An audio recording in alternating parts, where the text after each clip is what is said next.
انا عارفه ان انا زهقتكم. هيسموني سماح افوكاتو بعد كده.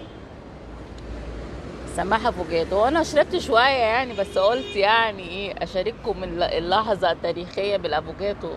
انا بحب الاخضر قوي، وبحب اللبني برضه. الافوكاتو بقى المره دي مش عارفه، هو حاطط لي فيه حاجه مززه كده، مش عارفه هي ايه، مش عايز يقول لي عليها.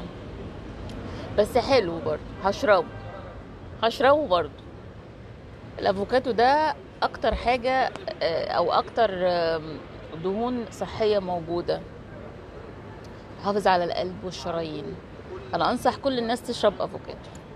هو بما ان هو غالي مش مهم، ما تشربش افوكاتو يعني. اهتم بالدهون الصحيه في البيت، ما تشربش اي حاجه، ولا السمنه الصناعي جنه ومش عارفه كريستال وهتودينا في 60 داهيه. لا، انسى الدهون الصناعيه، وانسى الدهون